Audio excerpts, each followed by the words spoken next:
বিশ্বনবী রাহমাতুল লিল আলামিন পৃথিবী থেকে যেদিন বিদায় হয়ে যাবে, আম্মা জান আয়েশা বলেন, পৃথিবীর মানুষেরা রে, নবীর গা আমি চাদর দিয়ে ঢেকে রেখেছি। অমনি তাকে দেখি আল্লাহ নবী চাদর মুবারকের ভিতরে একটা হাত এভাবে ঘোরায়, আর একবার এভাবে হাতটা এভাবে একটা সোজা করে, আবার এভাবে হাতটা গোটায়, পা একবার সোজা করে আরেকবার পাটা গোটায়। এমন সময় আমি চিন্তা করলাম, কেন নবী এমন শুরু করে দিয়েছে? আল্লাহর নবী মাসুম, আল্লাহর নবী বেগুনাহ, আল্লাহর নবীর কোনো গুনাহ নাই। আল্লাহর নবীর সম্মান হলো আল্লাহর পরে যার সম্মান, জোরে কোন ঠিক কিনা? আল্লাহর নবী মাসুম, আল্লাহর নবী কেন এমন শুরু করে দিয়েছে? এমন সময় হযরত আয়েশা সিদ্দিকা রাদিয়াল্লাহু তাআলা আনহা আল্লাহর নবীর চাদর মোবারকটা একটু সরালেন। এমন সময় তাকায় দেখে আল্লাহর নবীর মাথা মোবারক থেকে নিয়ে পাথর মোবারক পা মোবারক পর্যন্ত এমন কোন পশম মোবারক নাই রে, যেই পশম মোবারক থেকে গাম বের হয় নাই। আম্মা জান আয়েশা বলেন, যদি নবীর এই অবস্থা হয়, আল্লাহ যে বলেছেন কুল্লু নাফসিন যায়িকাতুল মাউত, তাহলে আমাদের কি অবস্থা হবে? যেরকম ঠিক কিনা? আল্লাহু আকবার। হঠাৎ করে আল্লাহর নবী বিশ্বনবী রাহমাতুল লিল আলামিন আল্লাহর নবীর মেয়ে ফাতেমাকে ডাক দিয়া বলেন, আরে ফাতেমা, দরজার দিকে তাকায় দেখো, কে যেন সালাম দেয়, কে যেন বারবার ঘরের মধ্যে ঢোকার জন্য পারমিশন চায়। এমন সময় ফাতেমা তো আজরাইলকে দেখা যায় না, কারণ হলো দুনিয়ার নিয়ম হলো আজরাইল যার জান নেওয়ার জন্য আসবে সেই দেখতে পারবে, অন্য কেউ দেখতে পারবেন না, ঠিক কিনা? যেরকম ঠিক কিনা? কিন্তু আমার আল্লাহ রাব্বুল আলামিন ডাক দিয়ে বলেন, আজরাইল রে, প্রকাশিত হয়ে যাও আমার ফাতেমার সামনে, নয়তো আমার নবীর কথাটা মিথ্যা হয়ে যাবে। এমন সময় আল্লাহর নবীর মেয়ে হযরত ফাতেমা রাদিয়াল্লাহু তাআলা আনহা দরজা খুললেন। দরওয়াজা খোলার পরে তাকে দেখে এমন একটা মানুষ যার চেহারা মক্কা মদিনার সাথে কোনো মিল নাই, এই দুনিয়ার কোনো মানুষের সাথে কোনো মিল হয় না। এমন সময় আল্লাহর নবীর মেয়ে হযরত ফাতেমা রাদিয়াল্লাহু তাআলা আনহা আল্লাহর নবীকে ডাক দেয়া বলেন, আব্বা গো, এরকম এই লোকটার মতো কোনো লোক আমি মক্কা মদিনাতে দেখি নাই। ও আব্বা জান, এই লোকটাকে। আল্লাহর নবীর বুকের মধ্যে দারুণ ব্যথা, আল্লাহর নবীর মাথা মুবারকে দারুণ ব্যথা। আল্লাহর নবী বিশ্ব নবী রাহমাতুল লিল আলামিন তারপরও কষ্ট করে তাকায় দেখলেন আজরাইল দাঁড়ায় আছে। আল্লাহর নবী ডাক দেয়া বলেন, আরে ফাতেমা, হাযা মালাকুল মাউত, মা, এটা হলো আজরাইল, দুনিয়ার সব সাত কর্তনকারী।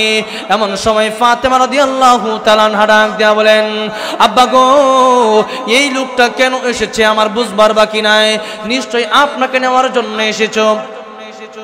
ও আব্বা জান, না, আমি দরওয়াজা খুলবো না।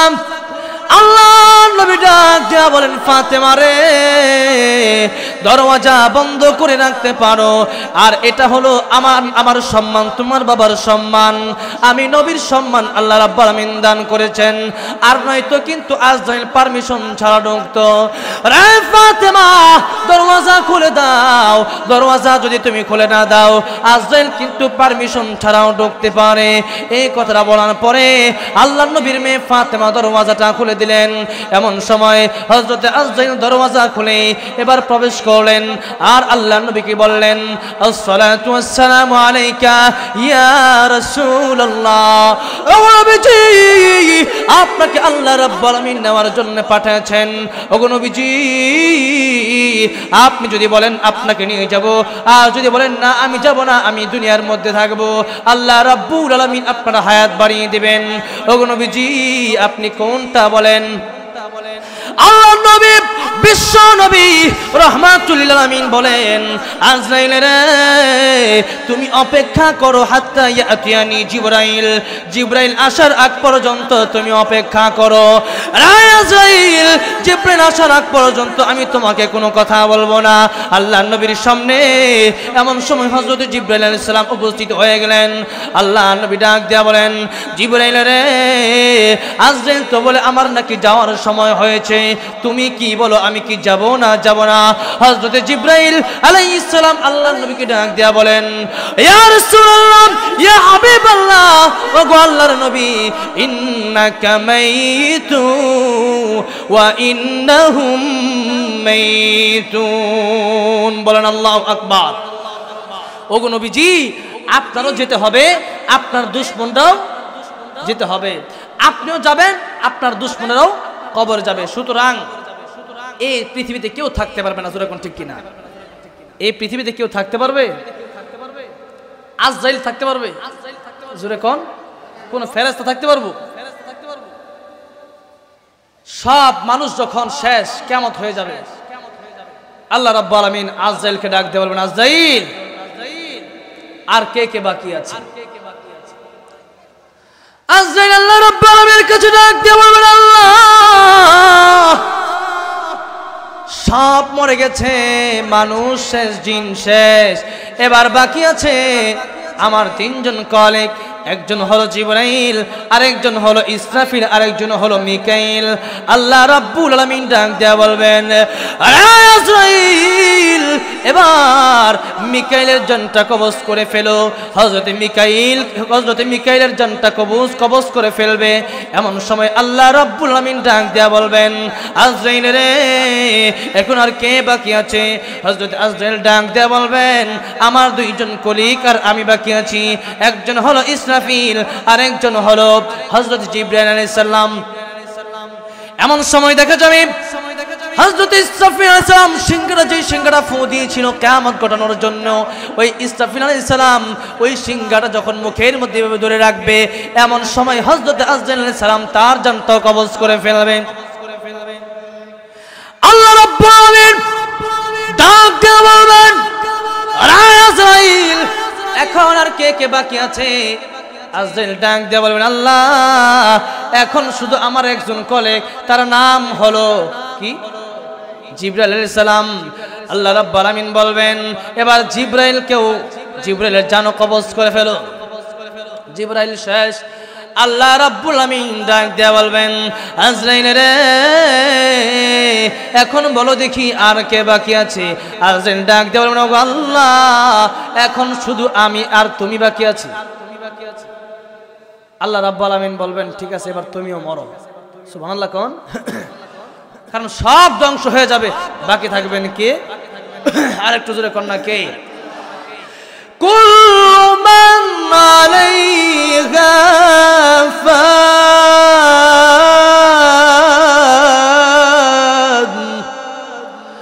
ওয়া ইয়াবকা ওয়াজহু রাব্বিকা যুল জালালি ওয়াল ইকরাম। বলেন আল্লাহু আকবার। সব ধ্বংস হয়ে যাবে, বাকি থাকবেন কে? আর জোরে কোন বাকি থাকবেন কে? এমন সময় আজরাইল আলাইহিস সালাম শেষ। আমার আল্লাহ রাব্বুল আলামিন ডাক দিয়া বলবেন, আজরাইল রে তুমিও শেষ হয়ে যাও। আজরাইল জান্নাত আর জাহান্নামের মাঝখানে যাবে, একটা চিৎকার দিবে। এই চিৎকার দেওয়ার পরে সঙ্গে সঙ্গে আজরাইল শেষ হয়ে যাবে। এবার বাকি আছেন কে? আর জোরে বলেন কে? আমার আল্লাহ রাব্বুল আলামিন এমন সময় একা একা ডাক দিয়া বলবেন, হে পৃথিবী তোর বড় বড় বৃক্ষগুলা কোথায়? বড় বড় নদীগুলা কোথায়? বড় বড় পাহাড়গুলা কোথায়? আমার আল্লাহ রাব্বুল আলামিন ডাক দিয়া বলবেন, ও ফেরাউন তুমি কোথায়? নমরুদ তুমি কোথায়? ও শুদ্ধ ধামান কারুন তোমরা কোথায়? ও জালেম বাচ্চারা তোমরা কোথায়? এমন সময় যদি কোনো জালেম বাচ্চা থাকে, আমার আল্লাহর আদালত থেকে পালাইতে পারবে? সূরা কোন? এই জন্য আমার ভাইরা রাজনীতি করতে হবে খুব সাবধানে। জোরে কোন ঠিক কিনা? জোরে কোন? যদি কেউ আল্লাহর বিরুদ্ধে রাজনীতি করে, তার হাতটা কিয়ামতের ময়দানে ভেঙে দিবেন কে? আর জোরে বলেন কে? এই জন্য সুন্দরভাবে রাজনীতি করতে হবে আমার ভাইরা। তাহলে বাকি আছেন এমন সময় কি? জোরে কোন কে? আল্লাহ ডাক দেয়া বলবেন লিমানিল মুলকুল ইয়াউমা লিল্লাহিল ওয়াহিদিল কাহ্হার। আজকে রাজত্ব করার মতো আর কারো ক্ষমতা আছে কিনা? ক্ষমতা আছে, যেরকম আছে। ওই দিন ক্ষমতা থাকবে কার? আরো যেরকম কার? আমার ভাইরা, এই জন্য সব ধ্বংস হয়ে যাবে, একমাত্র বাকি থাকবেন কে?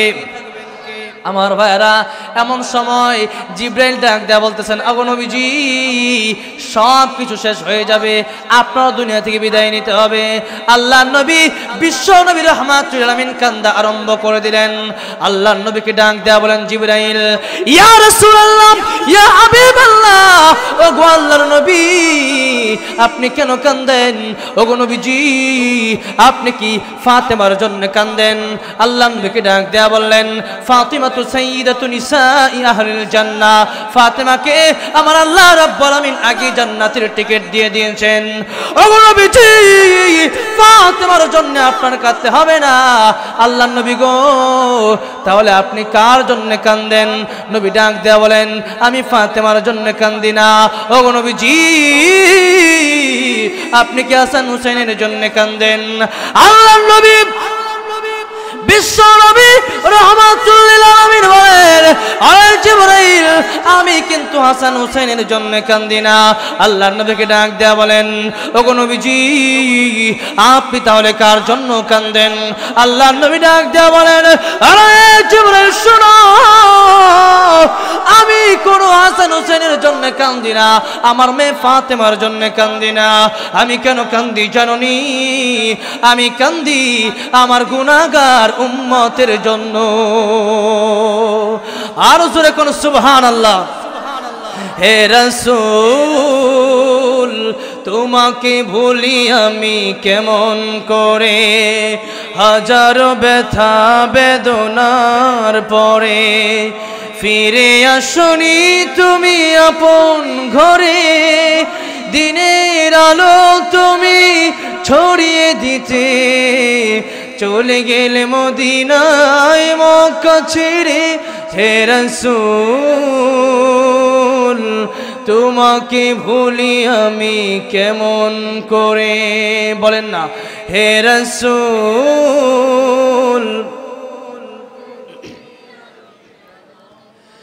খেয়ে না খেয়ে দিন প্রচারের কাজে নিজেকে দিয়েছ বিলিয়ে, তাই ফের কাফেরেরা চিনল না এ আলো, দুষ্ট ছেলেদের পিছু দিল লেলিয়ে।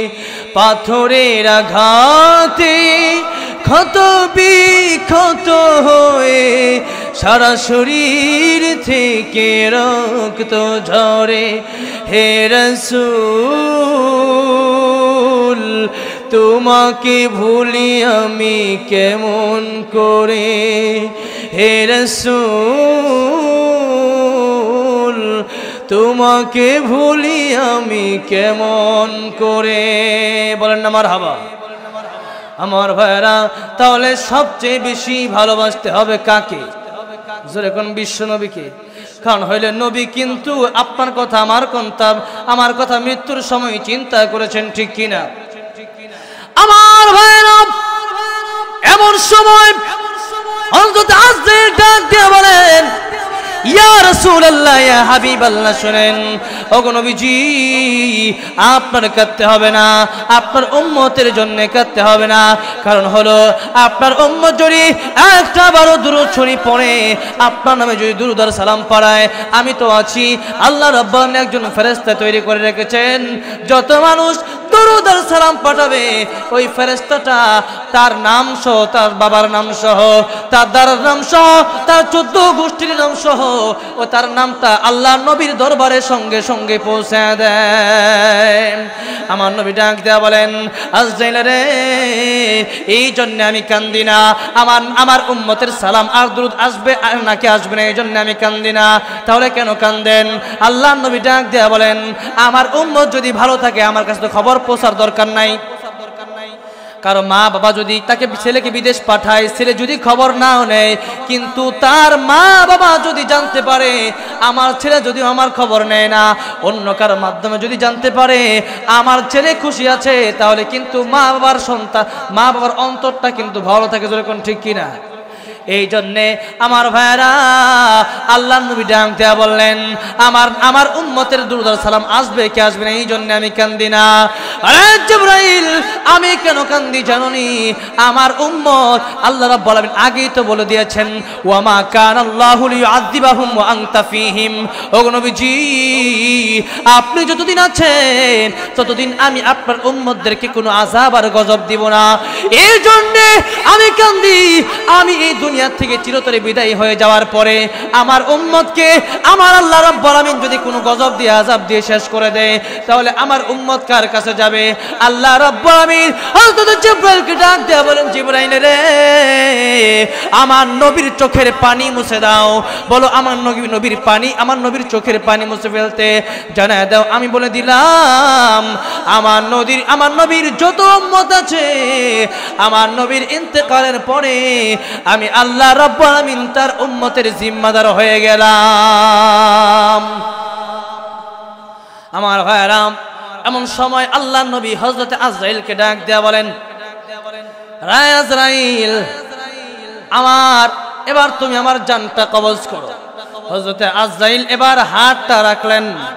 আল্লাহ নবীর রূহ কবজ করার জন্য হাতটা যখন সিনার মধ্যে রাখলেন, আল্লাহ নবী বিশ্ব নবী রাহমাতুল আমিন ডাক দেয়া বললেন, আজরাইল রে, তুমি আমার বুকের উপর কি রেখেছো? আজরাইল বলে, আমি আপনার উপর আমার হাতটা রেখেছি। আল্লাহ নবী বিশ্ব নবী রাহমাতুল লিল আলামিন ডাক দেয়া বলেন, আজরাইল, তুমি তো আমার উপরে হাত রেখেছো, কিন্তু আমার মনে হয় তুমি আমার বুকের উপরে তুমি মনে হয় উহুদ পাহাড়টা রেখে দিয়েছো।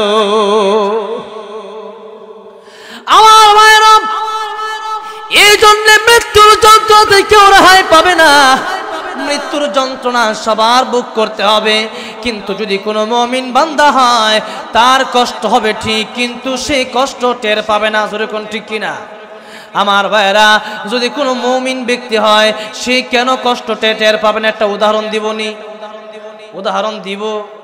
মনে করেন একজন ছেলে একজন মেয়েকে ভালোবাসে। এই ছেলেটা বড়লোক, কিন্তু মেয়েটা গরিব। বাপ মার একবারে কড়া নির্দেশ, তুমি তার কাছে যাইতে পারবে না, যদি যাও তাহলে তোমার হাড্ডি গুড্ডি শেষ। তো ছেলেও তো যাইতে পারে না, কারণ মনে তো ঠিকই ভালোবাসে, যেরকম ঠিক কিনা? ভালোবাসে, কিন্তু যাইতে পারে না। একজনের বাড়ি নদীর এই পারে, আরেকজনের বাড়ি হলো নদীর আরেক পারে।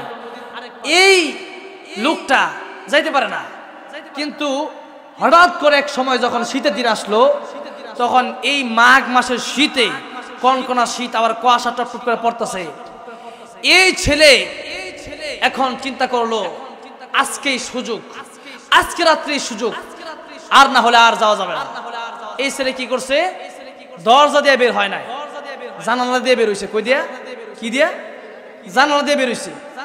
খাড়ের মধ্যে যে এই ঘুমাইছিল, এটা আবার ভিতরে ল্যাপ পেঁচা সুন্দর করে মশাই টাঙ্গায় একটা মানুষের মতো বানায় রাখছে। কি জানালা দেখে তে বোঝে, হ্যাঁ বাস্তবেই কি আছে মনে হয়। এই জন্য বাইরে এবার মনে করেন জানালা বাইরে গেছে। এখন মনে করেন রাত বাজে 2টা। এখন এই সময় সে তো চিন্তা করছে বাপ মা কেউ বাড়িতো না, এখন এই টাইমে যাওয়া যায়, যেরকম ঠিক কিনা? এখন এই লোকটা যখন যাইতেছে, মাঝখানে তো নদী, ঠিক না? এরপরে তো প্রেমিকার বাড়ি। এই লোকটা যখন দেখলো কনকনা শীত, এর মধ্যে মনে করেন নৌকাও নাই, তা মাঝির কি মাথা নষ্ট হয়ে গেছে? এই রাত 2টা বাজে নৌকা লয়ে খারাপ থাকতো। এখন মনে করেন নৌকাও নাই, চিন্তা করছে আজকেই সুযোগ। এখন মনে করেন নদীর যখন পাওটা খালি ফালাইছে, পানি একবার বরফের মতো ঠান্ডা।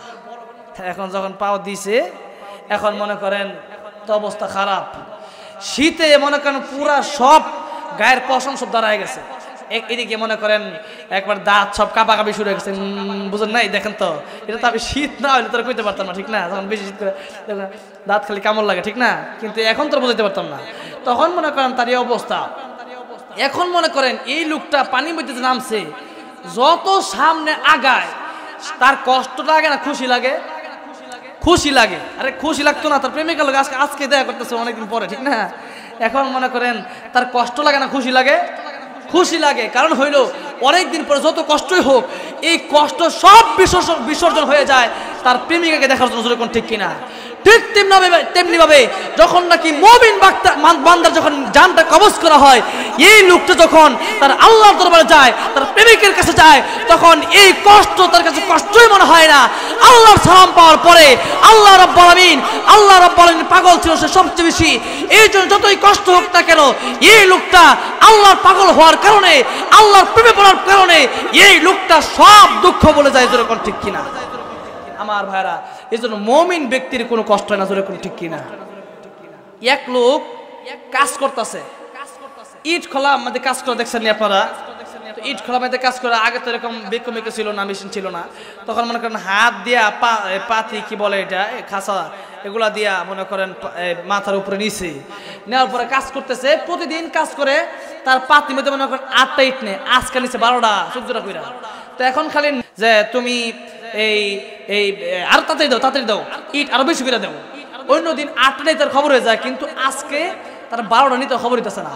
আর খালি 4টার আগে আমারে সব ইট দাও, 4টার আগে কাজ শেষ করলাম।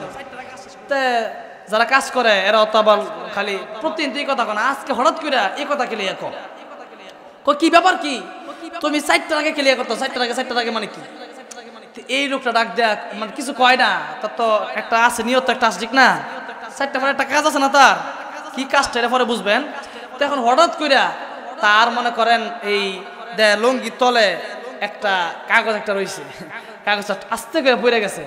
তো কাগজ টুকায় দেখে লেখা, প্রেমিকার লেখা, আমার সালাম নিও, আর 4টার পরে অমুক বাগান দেখা করতে আইসো।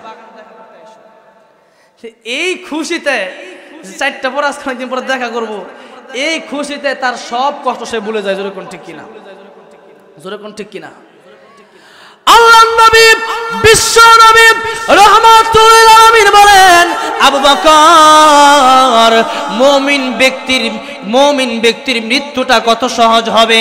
মুমিন তো কি, তুমি যখন তোমার জান যখন কবজ করা হবে, আজরাইল যখন তোমার কাছে আসবে আর তোমার কাছে কোরআনের আয়াত পড়বে, ইয়া আইয়াতুহান নাফসুল মুতমাইন্না ইরজিই ইলা রাব্বিকি রাদিয়াতাম মারদিয়া ফাদখুলি ফি ইবাদি ওয়াদখুলি জান্নাতি।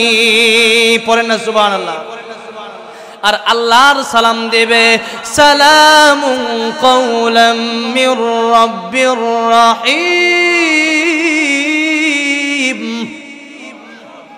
আল্লাহ পাকের সালাম পেয়ে এমন সময় তাকে ডাক দেওয়া হবে, ইয়া আইয়াতুহান নাফসুল মুতমাইন্না, হে প্রশান্ত মন, ইরজিই ইলা রাব্বিকি রাদিয়াতাম মারদিয়া, ফিরে যাও কার কাছে? ইরজিই ইলা রাব্বিকি, তোমার রবের কাছে ফিরে যাও। কোন অবস্থায়? রাদিয়াতাম মারদিয়া, তোমার আল্লাহ রাব্বুল আলামিন তোমার প্রতি রাজি, তুমিও আল্লাহ রাব্বুল আলামিনের প্রতি রাজি। এমন সময় ডাক দেয়া বলবে, ফাদখুলি ফি ইবাদি ওয়াদখুলি জান্নাতি। আল্লাহর প্রিয় বান্দাদের সন্নিকটে হও, প্রিয় বান্দা হও, প্রিয় বান্দাদের অন্তর্ভুক্ত হও, আর আল্লাহ রাব্বুল আলামিনের জান্নাতের মধ্যে প্রবেশ করো। এই জন্য যখন মুমিন বান্দা যখন ইন্তেকাল করবে, তখন যখন জান্নাত তার সামনে ধরবো আর আল্লাহ রাব্বুল আলামিন সালাম জানাইতে বলবো, তখন আল্লাহর সালাম পায়া সব বলে যাব। কথাটা বুঝছেন?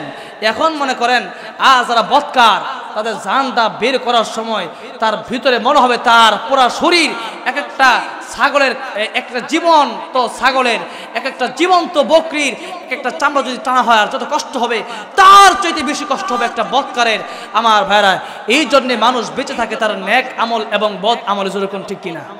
যদি নেক আমল করেন আপনার মৃত্যুটা হবে হাসতে হাসতে পুরা জগৎ আপনার জন্য কাঁদবে, জোরে কোন ঠিক কিনা। কিন্তু আপনি যদি মনে করেন খারাপ মানুষ হন, তাহলে দেওয়ানবাগির মতো আপনি পৃথিবী থেকে যাবেন কাঁদতে কাঁদতে, কিন্তু আপনার জন্য আসমান আর জমিন কিন্তু বদ্ধ করে, জোরে কোন ঠিক কিনা। একটা নেককার যদি মরে তার জন্য আসমান জমিন পর্যন্ত কাঁদে, জোরে কোন সুবহানাল্লাহ। আরো জোরে কোন না সুবহানাল্লাহ। জমিন কেন কান্দে? আল্লাহ রাব্বুল আলামিনের কাছে ডাক দিয়ে বলেন, আল্লাহ এই লোকটা এতদিন আমার পিঠের উপরে বসে বসে নামাজ পড়েছে, আমার পিঠের উপরে বসে সিজদা দিয়েছে, এই লোকটা আমার পিঠের উপরে বসে তাসবিহ আদায় করেছে, সুবহানাল্লাহ জিকির করেছে, আলহামদুলিল্লাহ জিকির করেছে, পড়েছে লা ইলাহা আর জোরে লা ইলাহা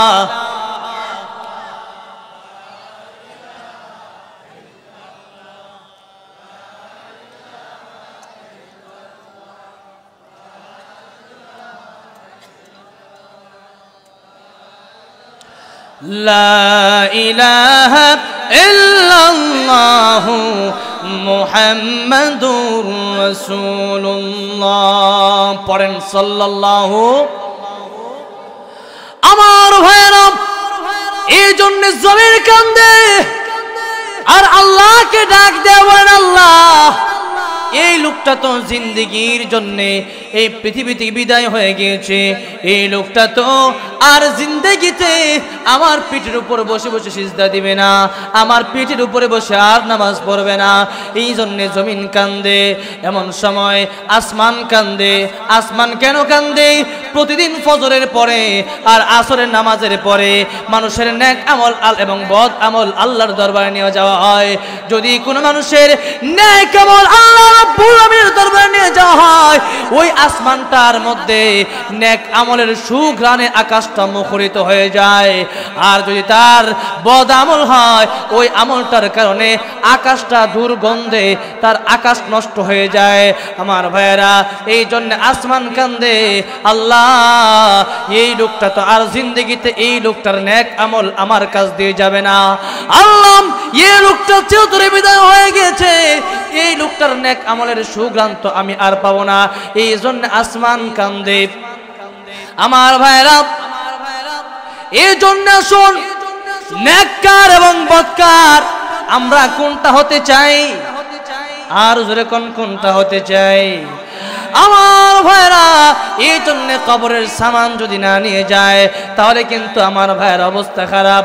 আসুন সামনের দিকে চাই, যদিও মৃত্যুর কষ্ট হয়ে যায়, মুমিন ব্যক্তি কিন্তু আমার আল্লাহর ভালোবাসা পাওয়ার পরে সব ভুলে যাবে, যেরকম ঠিক কিনা। আমার ভাইরা, এই জন্য যখন আজরাইল আল্লাহ নবীর বুকের উপরে হাত রাখলেন, আল্লাহ নবী যখন বললেন, আজরাইল রে আমার বুকের উপর তুমি কি রেখেছো? আজরাইল বলে, আমার হাতটা রেখেছি। আল্লাহ নবী ডাক দেয়া বলেন, ও আজরাইল, আমার বুকের উপরে তুমি হাত রেখেছো, মনে হচ্ছে হুদ পাহাড়টা রেখেছো। ও আজরাইল, আমার যদি এত কষ্ট হয় তাহলে আমার উম্মতের কি হবে? এমন সময় হযরত আজরাইল আলাইহিস সালাম ডাক দেয়া বলেন, ও নবীজি, এমন সহজভাবে দুনিয়ার পূর্বেও কারো জান কবজ করা হয় নাই, এরপরেও কারো জান কবজ করা হবে না। আল্লাহ নবী এই কথাটা শোনার পরে কান্না আরম্ভ করে দিতে শুরু করলেন। এমন সময় আল্লাহ নবী ডাক দেওয়া, আজরাইল, আমার যদি মৃত্যুর সময় এমন কষ্ট হয় তাহলে আমার উম্মতের কি অবস্থা হবে? সুবহানাল্লাহ বলেন, আর তো জোরে কোন সুবহানাল্লাহ। আমার ভাইরা, তাহলে ওই নবীর অনুসরণ আমরা রাজি আছি না নাই? আর জোরে বলেন। আমার ভাইরা, এবার আসেন, আমরা যদি কবর যেতে চাই তাহলে আমাদের সামান লাগবে কি লাগবে না? আর তো জোরে কোন। আমার ভাইরা, কবরের মধ্যে গেলে যে সামানটা লাগবে কবরের মধ্যে যাওয়ার পরে ঈমান এবং নেক আমল লাগবে। ঈমান এবং নেক আমল ছাড়া যদি কেউ কবরে যায় তাহলে তার কবরটা হয়ে যাবে জাহান্নামের গর্ত। আল্লাহর নবী বিশ্ব নবী রাহমাতুল লিল আলামিন বলেন, ওই কবর যাওয়ার পরে ওই কারো জন্য কবরটা হয়ে যাবে জান্নাতের টুকরা, আর কারো জন্য কবরটা হয়ে যাবে জাহান্নামের গর্ত। আমার ভাইরা, এই জন্যে জাহান্নামের গর্ত যদি হয়ে যায় বুঝতে হয় বদ আমলের কারণে হয়েছে। ঈমান এবং নেক আমল যদি কারো না থাকে ওই ব্যক্তিটা কোনোদিন জান্নাতের মধ্যে যেতে পারবে। আল্লাহর নবী, আল্লাহর পয়গম্বর হযরত ইব্রাহিম আলাইহিস সালাম যখন জান্নাতে যাবে, এমন সময় ইব্রাহিমের পিতার নাম হলো আজর। নাম কি? আজর। ফেরেশতাদেরকে ডাক দেয়া বলবেন, ফেরেশতারা রে, আমার ছেলে জান্নাতের মধ্যে যায়, আমাকেও একটু জান্নাতের মধ্যে যেতে দাও। এমন সময় ফেরেশতা ডাক দেয়া বলবেন, তোমার টিকিট কোথায়? এমন সময় আজর কিন্তু টিকিট দেখাইতে পারবে না। কারণ হইল দুনিয়ার মধ্যে যেরকম একটা ট্রেনের টিকিট কাটা লাগে, এক একটা বিমানের টিকিট কাটা লাগে, ওই সময় কিন্তু আমাদের ঈমান নামক টিকিট লাগবে। লাগবে কি লাগবে না? আমার ভাইরা, দুনিয়ার মধ্যে 2 নম্বর টিকিটে কাজ হয়, কবরের মধ্যে কি 2 নম্বর টিকিটে কাজ হবে নাকি? যেরকম হবে, দুনিয়ার মধ্যে কিন্তু 2 নম্বর টিকিটে কাজ হয়, যেরকম ঠিক কিনা? দুনিয়ার মধ্যে 2 নম্বর টিকিটে কাজ হয় না? কিন্তু দেখলাম ট্রেনের মধ্যে একজন বই রয়েছে, তো ট্রেনের মধ্যে যখন বই রয়েছে তো এখন মনে করেন ঘুমাইতেছে, তো টিটিয়া ডাক দিছে, ভাইজান উঠেন। তো উঠেন যখন ডাক দিছে, ঘুমতে উঠে না। তো এখন মনে করেন অবশেষে জোরে ডাক দিছে, স্যার দিকে তাকান। তো উনি ডাক দেন, কি হইছে, একটু ঘুমাইতে দিবা না? তো ঘুমান, টিকিটটা দেখান। তো এখন মনে করেন যখন টিকিট দেখাইবো, তো 5 দিন আগের টিকিট দেখাইছে। কয়দিন আগে? 5 দিন আগের টিকিট দেখাইছে। দেখানোর পরে এখন মনে করেন এই ডাক দেয়া বলতেছে, আপনার এই টিকিট দেয়া তো কাজ হইব না। এই টিকিট দেয়া আপনি 5 দিন আগে, এই 5 দিন আগে আপনার এই টিকিট চলছে, এখন তো এই টিকিট চলবো না। তো আপনি এই টিকিট দিয়েছেন কেন? বলে মাস্টার সাহেব দিছে। এখন আপনারা বলেন, মাস্টার সাহেব কোন সময় 2 নম্বর টিকিট দেয়? মাস্টার সাহেব ঠিকই দেয়, এ বাট পার যেরকম, ঠিক কিনা? আমার ভাইরা, তো মনে করেন এই লোকটাকেই এবার বলতেছে, ভাই দয়া করে নাইমা যান আপনি ট্রেন থেকে। এখন এর মাথা গরম হয়ে গেছে। এই লোক সঙ্গে সঙ্গে ডাক দিয়ে কইতেছে, এই বেটা তুই আমার চিনস? আমি কে? তুই তো টিটি, বেশি কথা কবি, টিকিট আরেকবার চাবি তোর এক থাপ্পড় দিয়ে একবার টিটিকিটে ছুটাই দিম বেটা। তুই কই টিটিকিট করবে, তোর টিটিকিটে ছুটাই দিম বেটা। তো এখন এই কথা কইছে, স্যার আপনি কেডা? আমি অমুক। আচ্ছা ঠিক আছে স্যার, ঠিক আছে ঠিক আছে। এখন মনে করেন এই যে এই জায়গায় 2 নম্বর টিকিটে কাজ হয়েছে। কেন 2 নম্বর টিকিটে কাজ হয়েছে? দুনিয়া জোরে কোন ঠিক কিনা, কিন্তু আখিরাতের মধ্যে 2 নম্বর টিকিটে কাজ হবে, আর তো জোরে কোন হবে। আমার ভাইরা, মৃত্যুর পরে অনেক মানুষ আপনারা ভালো বলতে পারে, কিন্তু আপনি যদি সত্যি ভালো হন, আর যদি 10 জন মুমিন যদি আপনার ব্যাপারে সাক্ষী দেয় এই লোকটা মারা গেছে, তাহলে আল্লাহ রাব্বুল আলামিন 10 জন মুমিনের কথা ঠিক রাখতে গিয়ে আল্লাহ পাক তার জীবনের সব গুনাহ মাফ করে দেয়। আরো জোরে কোন সুবহানাল্লাহ। আমার ভাইরা, কিন্তু লাশ সামনে নিয়ে পরে যদি সাক্ষী চায় এই লোকটা কেমন আছেন, তো অনেকে লোকটা ভালো আছে, লোকটা ভালো আছে, ভালো ছিল। এই লোকটা ভালো ছিল না খারাপ ছিল এটা আপনার অন্তত তো ঠিকই জানেন, যেরকম ঠিক কিনা? লোকটা আসলে সুর বদমাশ ছিল নাকি আসলে খারাপ ভালো ছিল এটা আপনার জানেন না? ভালো ছিল এর মানে নামাজ পড়ে না, এই লোক ভালো না। অনেক মানুষে কয় এই লোকটা অনেক ভালো, নামাজটা পড়ে না আর কি। নামাজ পড়ে না যেমনে কয় বোঝা যায় যে নামাজ না পড়ে এটা কোনো দোষই না, ঠিক কিনা? যেই ব্যক্তি নামাজ না পড়ে এই লোকটার কাছে আল্লাহ পাকে, এই লোকটা আল্লাহ পাকের কাছে তার একটু দাম নাই। ঘটক চিনেন তো আপনারা? ঘটক চিনেন না? ঘটক পাত্রী দেখায়, যখন পাত্রী দেখাইতেছে তো লক্ষ্মীপুরের একজনে দেখাইতেছে মনে করেন, তো ওনারা বলছে লক্ষ্মীপুর একবারে সদরে একটা ভালো মেয়ে পাওয়া গেছে, এই মেয়েকে আপনার ছেলের কাছে বিয়ে দিব, তো লক্ষ্মীপুর বাড়ি। তো উনি ডাক দিয়ে বলতেছে যদি সত্যি ভালো মেয়ে হয় তাহলে লক্ষ্মীপুর দরকার নাই, চট্টগ্রাম হইলেও কোনো সমস্যা নাই। আপনারা কি বলেন? যদি ভালো মেয়ে হয় তাহলে চট্টগ্রাম হইলে আপনাদের কোনো সমস্যা আছে? যেরকম আছে। তে আবার ঘটক বলতেছে তা মেয়েগুলোর গুণ কি একটু শুনেন। মেয়েটা উঁচা লম্বা, বেশি লম্বাও না আবার বেশি বাইটটাও না, খাটাও না, একেবারে ঠিক আছে। এরপরে মনে করেন বেশি মোটাও না আবার বেশি চিকনও না। এরপরে মনে করেন চামড়ার কালার হলো 10 জনের মধ্যে একজন কালার। এরপরে মনে করেন চুল এত লম্বা যে পার গোছা পর্যন্ত পড়ছে, রাঁধতে পারে, সব কাজ করতে পারে। মনে করেন লক্ষ্মীপুর কলেজের মধ্যে একবারে 1 নম্বর ছাত্রী। আর রাঁধতে পারে, লুডুস পাক করতে পারে, পিঠা বানাইতে পারে, সব পাক করতে পারে। একটা গুণ খারাপ, ওই গুণটা কি? না, আর এই সব গুণ ভালো, একটা গুণ খারাপ তো থাকবোই। এখন মনে করেন ডাক দেয়া কইতাছে একটা গুণ খারাপ, কোনটা কি? তো এখন ডাক দেয়া কইতাছে ভাইজান একটা গুণ যে খারাপ, এই গুণটা হইলো সব গুণই ভালো, কিন্তু গুণটা হইলো রাইতে যে কই থাকে এটা কইতারি না। এই লোকটা এই কথা বলার পরে কোন পুরুষের কাছে এই মহিলার কোনো দাম থাকে? যেরকম থাকে আমার ভাইরা, ঠিক তেমনি ভাবে যেরকম ভাবে একটা গুণ এই মহিলার খারাপ হওয়ার কারণে তার সব গুণ বাতিল। এক নামাজ যদি কেউ না পড়ে, তার যত ভালো গুণে হোক না কেন, সে কোনোদিন পরিপূর্ণ মুমিন হতে পারে না। যেরকম ঠিক কিনা আমার ভাই? নামাজ যদি কেউ না পারে তাহলে কিন্তু ওই লোকটা আল্লাহর কাছে কোনো দাম নাই। যেরকম ঠিক কিনা? এই জন্য নামাজ নিয়েই কবরে যেতে হবে। যেরকম ঠিক কিনা আমার ভাইরা? তাহলে আমাদের যেতে হবে কবরে। যেরকম ঠিক কিনা? এই মৃত্যুর হাত থেকে কেউ রেহাই পাবো? যেরকম পাবো। আমরা সবাই একটা জিনিসে একমত, হিন্দু বৌদ্ধ খ্রিস্টান সবাই একমত যে সবার মরতে হবে। যেরকম ঠিক কিনা? আল্লাহর লেও দ্বিমত আছে, ইখতিলাফ আছে যে আল্লাহ দুইজন, আল্লাহ অমুকজন, আল্লাহর ছেলে আছে, মেয়ে আছে, অনেক কিছু কয়, ঠিক না? কিন্তু মৃত্যু হবে, মরতে হবে, এটার মধ্যে কি কেউ কারো ইখতিলাফ আছে? যেরকম আছে। যেরকম একদিন মাটির ভেতরে হবে ঘর, রে মন আমার কেন বান্ধ দালান ঘর, রে মন আমার কেন বান্ধ দালান ঘর। ও একদিন মাটির ভেতরে হবে ঘর, রে মন আমার কেন বান্ধ দালান ঘর, রে মন আমার কেন বান্ধ দালান ঘর।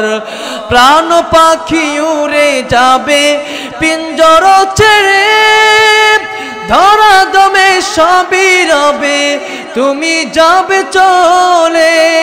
বন্ধু বান্ধব যত, মাতা পিতা তারা শুদ্ধ, সকলে হবে তোমার পরে, রে মন আমার কেন বান্ধ দালান ঘর, রে মন আমার কেন বান্ধ দালান ঘর। ও একদিন মাটির ভেতরে হবে ঘর, রে মন আমার কেন বান্ধ দালান ঘর। জোরে কোন ঠিক কিনা? আরো জোরে কোন ঠিক কিনা আমার ভাইরা? তাহলে এই পৃথিবীতে আমাদের থাকা যাবে কিনা? থাকা যাবে আমার ভাইরা। আল্লাহর ওলি আশরাফ আলী থানভী রহমাতুল্লাহি আলাইহি একদিন তিনি ট্রেনের মধ্যে সফর করবেন। এমন সময় মাস্টার সাহেবকে ডাক দেয়া বললেন, ও মাস্টার সাহেব, নেন আমার মালগুলাকে ওজন করেন। কারণ হলো বর্তমান দেখবেন বিমানে যদি আমরা উঠি, নির্দিষ্ট কিছু মাল 40 কেজি 45 কেজি, এর চেয়ে বেশি মাল কিন্তু নেওয়া যায় না।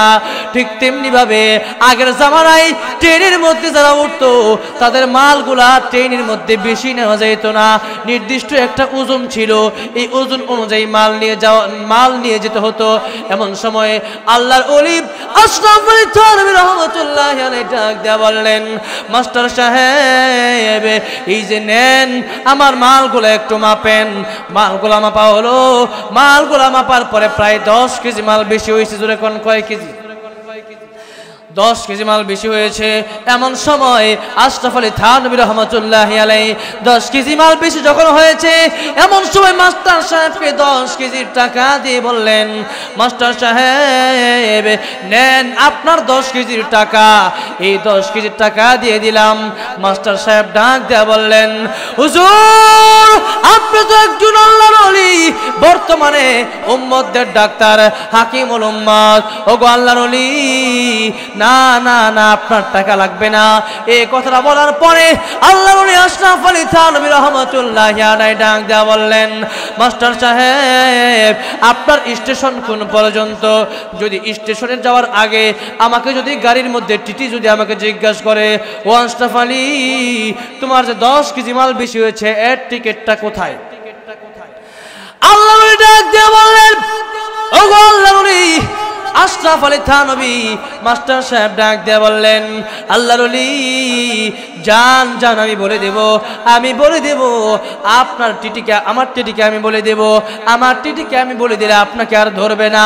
হযরত আশরাফ আলী থানভী রহমাতুল্লাহি আলাইহি ডাক দিয়ে বললেন, মাস্টার সাহেব আপনার স্টেশন কোন পর্যন্ত? তিনি ডাক দিয়ে বললেন, আমার স্টেশন হলো ওই জায়গা পর্যন্ত।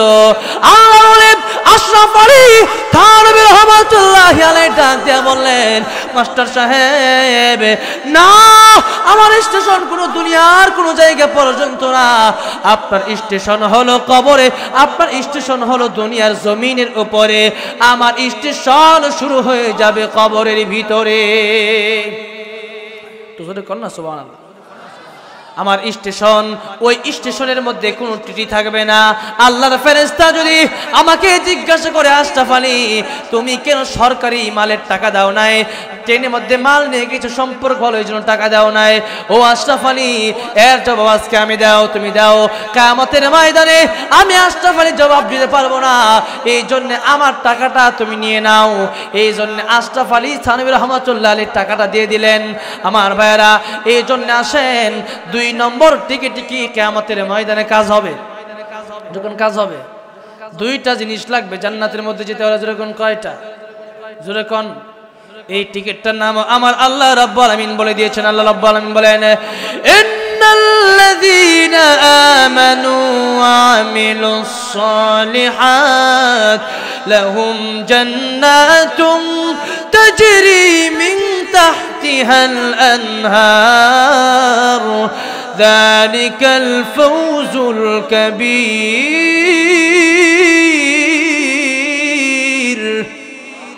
আর জোরে কোন আল্লাহু আকবার। 2টা জিনিস লাগবে, জোরে কোন কয়টা? 1 নম্বর হলো ঈমান, 2 নম্বর হলো নেক আমল। ঈমান এবং নেক আমল যদি কেউ কবরে যেতে পারে, আমার আল্লাহ রাব্বুল আমিন বলেন, ওগো নবীজি আপনার উম্মতদেরকে জানায় দেন, আমি আল্লাহ রাব্বুল আমিন ওই ব্যক্তিটাকে এমন জান্নাত দান করব যে জান্নাতের তলদেশে প্রবাহিত হবে নহরসমূহ। তো জোরে কোন সুবহানাল্লাহ। আল্লাহর নবী বিশ্ব নবী রাহমাতুল লিল আলামিন ফরমান, শুধু নহর জারি হবে তাই না, ওই জান্নাতের মধ্যে থাকবে তাদের জন্য লম্বা লম্বা গার বিশিষ্ট পাখি। মানুষগুলা যখন জান্নাতের মধ্যে যাবে দেখবে পাখি উড়াল দিয়ে চলে যায়। এমন সময় পাখি খাওয়ার জন্য মনে চাইবে, মনে মনে কল্পনা করতে দেরি হবে, এমন সময় ওই পাখিটা তার সামনে দস্তরখানের মধ্যে আসতে দেরি হবে না। জোরে কোন সুবহানাল্লাহ। 2টা সাইড হয়ে যাবে, একদিকে থাকবে বুনাগুস্ত, অন্যদিকে থাকবে ওই রকম ভাবে এই যে এই কাবাব। এমন সময় লোকটা জান্নাতীবাসী ওই গোস্ত খাওয়ার পরে হাড্ডিগুলা রাখবে। এমন সময় তাকায় দেখবে ওই হাড্ডি আর হাড্ডি থাকবে না। আল্লাহর নবী বিশ্ব নবী রাহমাতুল লিল আলামিন ফরমান, উম্মতেরা রে জান্নাতীবাসীর যখন গোস্ত খাওয়া শেষ হবে, এমন সময় তাকায় দেখবে যে হাড্ডিটা সামনে রেখেছিল, গোশত তো খাওয়া শেষ, যে হাড্ডিটা সামনে থাকবে, আগে যে একটা পাখি তার সামনে উড়ে এসেছিল, ওই পাখিটা আবার তার সামনে দিয়ে ওই হাড্ডি থেকে আবার আগের মতো পাখি হইয়া উড়াল দিয়ে চলে যায়। আর চিৎকার বলেন সুবহানাল্লাহ। আমার ভাইরা, তাহলে আসেন আমরা কিন্তু জান্নাতে চিরজীবন থাকবো, যেরকম ঠিক কিনা? ঠিক, কিন্তু যদি ঈমান আমল লইয়া না যায় তাহলে থাকা যাবে নাকি? জোরে কোন? কিন্তু প্রত্যেকটা মুসলমান জান্নাতে যাবে, বলেন সুবহানাল্লাহ। আর জোরে বলেন সুবহানাল্লাহ। আমার ভাইরা, যখন জাহান্নামী ব্যক্তিরা যখন জাহান্নামের মধ্যে যাবে, এমন সময় আল্লাহ রাব্বুল আমিন ফেরেশতা পাঠিয়ে দিবেন, আরে ফেরেশতারা যাও জাহান্নামের মধ্যে গিয়ে দেখো আমার বান্দাদের কি অবস্থা, গিয়ে দেখো আর খবর নিয়ে আসো। যদি জাহান্নামী বান্দারা কিছু বলে, আমি আল্লাহ রাব্বুল আমিনের কাছে খবরটা পৌঁছে দিও। এই জাহান্নামী বান্দাদেরকে দেখার জন্য ফেরেশতারা যাবে। এবার গিয়ে দেখবে ওই লোকগুলা জাহান্নামীরা ডাক দেয়া বলবেন, ফেরেশতারা রে, আমরা তো জাহান্নামের মাঝখানে আছি। আমার আল্লাহ রাব্বুল আলামিনকে ডাক দেয়া বলবেন, আল্লাহ যেন আমাদেরকে ওই জাহান্নামের কিনারায় নিয়ে যায়। ফেরেশতারা আমার আল্লাহ রাব্বুল আলামিনের কাছে গিয়ে বলবে, আল্লাহ ওই মানুষগুলা জাহান্নামের মধ্যে যেই ব্যক্তিগুলা আছে, ওই মানুষগুলা তো জাহান্নামের কিনারায় চলে আসতে চায়। আমার আল্লাহ রাব্বুল আলামিন ডাক দেয়া বলবেন, আরে ফেরেশতা নিয়ে আসো, আমি আল্লাহর রহমত, আমি আল্লাহর নাম রহমান, আমি আল্লাহর নাম রহিম, আমি আল্লাহর একটা নাম হলো গফফার। রে ফেরেশতারা, আমি আল্লাহ রাব্বুল আমিন অর্ডার দিয়ে দিলাম, তাদেরকে জাহান্নামের মাঝখান থেকে জাহান্নামের কিনারায় নিয়ে আসো। সুবহানাল্লাহ, জোরে কোন। একটু পরে আল্লাহ রাব্বুল আমিন আবার ফেরেশতা পাঠাবেন। ফেরেশতা গিয়ে দেখবেন এই লোকগুলা কষ্ট করে জাহান্নামের মধ্যে পড়ে, এই লোকগুলা আবার ডাক দেয়া বলবেন, ও ফেরেশতারা রে, জাহান্নামের মধ্যে জ্বলতে জ্বলতে আঙ্গার হয়ে গেছি। আরে ফেরেশতারা, আল্লাহ রাব্বুল আমিনের কাছে গিয়ে বলো আমাদের কি পারে না, আল্লাহ রাব্বুল আমিনকে কি, আল্লাহ রাব্বুল আমিন কি পারে না আমাদেরকে ওই জান্নাতের সামনে নিয়ে যেতে। এমন সময় আল্লাহ রাব্বুল আমিন ডাক দিয়ে বলেন, আরে জাহান্নামীরা শোনো, তাহলে কি তোমরা এই জন্য জান্নাতের মধ্যে আসতে চাও, তাহলে জান্নাতের সামনে আসতে চাও, জান্নাতের ভিতরে কিন্তু যাইবা না। তারা ডাক দেখো, আল্লাহ ওয়াদা খেলাফ হবে না, আল্লাহ গো ওয়াদা খেলাফ হবে না। একটু পরে যখন জান্নাতের সামনে নিয়ে যাওয়া হলো, এমন সময় এই লোকগুলো আল্লাহ রাব্বুল আমিনের কাছে ডাক দেবেন, আল্লাহ না, জান্নাতের সামনে ভালো লাগে না, আর একটা কথা বলতে চাই, তুমি কি পারো না, তোমার নাম রহমান, তোমার নাম রহিম, তুমি কি পারো না আমাদেরকে একটু জান্নাতের ভিতরে আশ্রয় দিতে? আমার আল্লাহ রাব্বুল আমিন এই কথা শোনার পরে আমার আল্লাহ রাব্বুল আমিনের রহমতের দরিয়ায় জুস মারবে। আমার আল্লাহ রাব্বুল আমিন ফেরেশতাদেরকে ডাক দেয়া বলবেন, ফেরেশতারা রে, যেই জাহান্নামী মানুষগুলাকে জান্নাতের সামনে নিয়ে এসেছো, ওই জান্নাতি মানুষগুলা এখন জান্নাতি হয়ে গেছে, এই মানুষগুলাকে আমি 10 দুনিয়া পরিমাণ একটা জান্নাতের ব্যবস্থা তাদেরকে করে দিলাম। আর জোরে বলেন সুবহানাল্লাহ। আমার ভাইরা, এই জন্য এখনো সময় আছে, এখনো তওবা করে মুসলমান হয়ে যান, এখনো কালিমা পড়ে ঈমানদার হয়ে যান। যদি মৃত্যুর আগে তওবা করে ঈমানদার হয়ে যেতে পারেন, আমার আল্লাহ রাব্বুল আলামিন ডাক দিয়া বলেন, কুল ইয়া ইবাদিয়াল্লাযীনা আসরাফু আলা আনফুসিহিম লা তাকনাতু মির রাহমাতিল্লাহ, ইন্নাল্লাহা ইয়াগফিরুয যুনুবা জামিআ, ইন্নাহু হুয়াল গফুরুর রহিম। বলেন আল্লাহু আকবার। আর জোরে কোন আল্লাহু আকবার। এই জন্য আমার আল্লাহ রাব্বুল আমিন ডাক দেয়া বলেন, আরে বান্দারা শোনো, আমি আল্লাহর রহমত থেকে নৈরাশ হয়ে যাও না। লা তাকনাতু মির রাহমাতিল্লাহ, আমি আল্লাহর রহমত থেকে নৈরাশ না হয়ে যদি আমি আল্লাহর কাছে যদি এক ফোঁটা চোখের পানি ফেলে যদি আমি আল্লাহর কাছে ক্ষমা চাইতে পারো বান্দা। বান্দারা রে, আমি আল্লাহর নাম রহমান, আমি আল্লাহর নাম রহিম, আমি আল্লাহর নাম গফফার, আমি আল্লাহর এই নামগুলোকে উসিলা করে বান্দারে তোর জীবনের সমস্ত গুনাহগুলি আমি আল্লাহ রাব্বুল আমিন মাফ করে দিব। আর জোরে কোন সুবহানাল্লাহ। তাহলে এখনো সময় আছে না নাই? আছে। কিন্তু আমরা যে চলে যাবো, আর আমরা যে দুনিয়ার মধ্যে কয়দিন থাকবার কোনো গ্যারান্টি আছে? গ্যারান্টি তো দূরের কথা, কোনো আশা আছে নাকি? জোরে কোন। গত বছর এই মাহফিলে অনেক মানুষ ছিল, এখন নাই এরকম মানুষ আছে না নাই? জোরে কোন। আজকে এই মাহফিলে এসেছেন, আগামীকাল থাকতে পারবেন কিনা এটার কোনো শিওর আছে? তাহলে আমার ভাইয়েরা, আমি আপনাদের কাছে একটা বিনীতভাবে একটা অনুরোধ করে যে এই মাহফিল থেকে যাব, আমি আপনাদের কাছ থেকে বলে যেতে চাই, আমার আল্লাহ রাব্বুল আলামিন বলেছেন মাফ করে দিব। আমার আল্লাহ রাব্বুল আলামিন কিন্তু বলে নাই যদি গুনাহ করো তাহলে কিন্তু অবস্থা খারাপ, এটা বলে নাই। আমার আল্লাহ রাব্বুল আলামিন বলেছে আমার রহমত থেকে নৈরাশ হয়ে যায় না। এই জন্য কারা কারা রাজি আছেন আর জীবনে 5 ওয়াক্ত নামাজ ছাড়বো না, আর জীবনে দাড়ি কাটবো না, আর জীবনে পর্দাহীন চলবো না, আর জীবনে সুদ খাবো না, আর জীবনে ঘুষ খাবো না, আর জীবনে মদ পান করবো না, আর জীবনে সিগারেট টান দিব না, আর জীবনে আল্লাহর বিরোধিতা করবো না, উলামায়ে কেরামকে গালি দিব না? যদি রাজি থাকেন দুইটা হাত আমার আল্লাহকে দেখায়া দেন।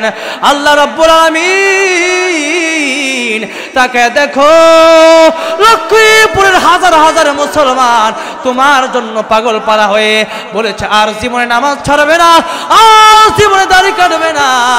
আল্লাহ এই নেক আমলগুলা করার তৌফিক তুমি দান করে দিও, বলেন আমিন। হাতটা তুইলা আমার আল্লাহকে দেখান, হাতটা লাড়া দেন, লাড়া দেন, লাড়া দেন, আরো জোরে কোন আমিন, আরো জোরে জোরে পড়েন আমিন। আল্লাহ রাব্বুল আমিন আমাকে এবং আপনাদের সকলকে ঈমান এবং নেক আমল লইয়া কবরে যাওয়ার তৌফিক দান করেন।